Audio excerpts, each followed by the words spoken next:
कहानी सुनाता हूं मैं आपको। एक बहुत मेहनती किसान था। वो बहुत मेहनत से अपने खेत की रक्षा करता था, बीज बोता था, फसल उगाता था, उसको काटता था और पैसे कमाता था। बड़ा ईमानदार था अपने काम के अंदर। लेकिन अब उसका खेत बहुत बड़ा हो गया, पैसे उसने कमा लिए तो आसपास का भी जमीन उसने खरीद लिया। अब उसको एक सपोर्ट सिस्टम का जरूरत पड़ा। अब उसको लगा मेरे से अकेले से नहीं होगा, तो मुझे कुछ ना कोई आदमी चाहिए जो मेरी सपोर्ट कर सकता हो। तो उसने इंटरव्यू लिया 2-4 लोगों का कि यार क्या तुम मेरे खेत में मेरी सपोर्ट करोगे, ये तुम्हारा सैलरी है। तो 4-5 लोगों से उसने सवाल पूछे कि तुमको एग्रीकल्चर के बारे में क्या नॉलेज है और तुम कैसे सपोर्ट कर सकते हो। तो सब लोगों ने उसको अलग अलग जवाब दिए।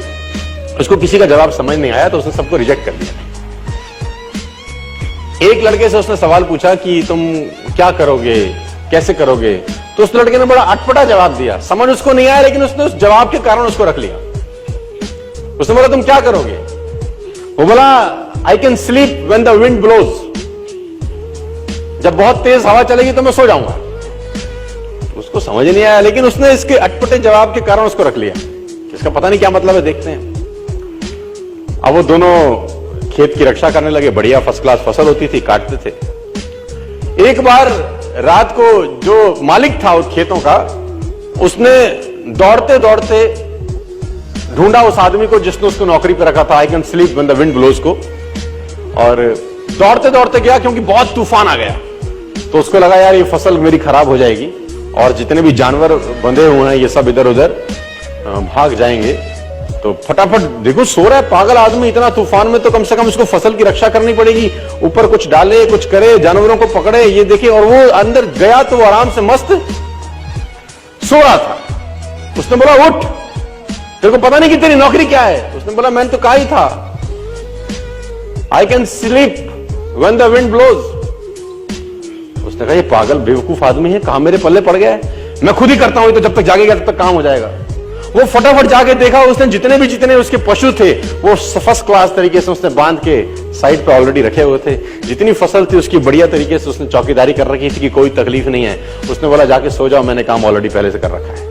आई can sleep when the wind blows. उसको समझ में आया। इसका मतलब बड़ा सिंपल ये था कि जब परेशानी आएगी तब काम करने की जरूरत नहीं है, काम हमेशा उससे पहले करके रख लेना चाहिए।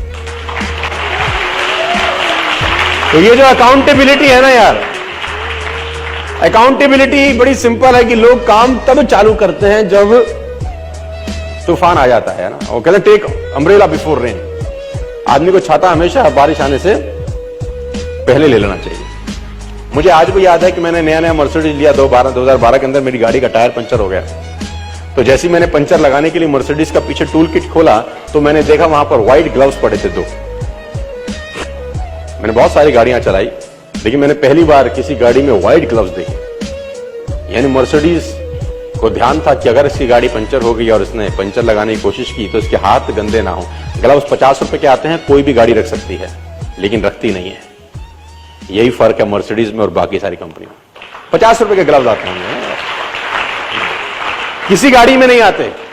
मर्सिडीज में आते हैं, मुझे पता नहीं बाकी और किसी ब्रांडेड कार में आते हैं कि नहीं आते, है ना। It already hardly cost 30 rupees 40 rupees for a pair of gloves. लेकिन देखिए वो कहां तक सोच रहा है आदमी, है ना। इसको बोलते हैं अकाउंटेबिलिटी।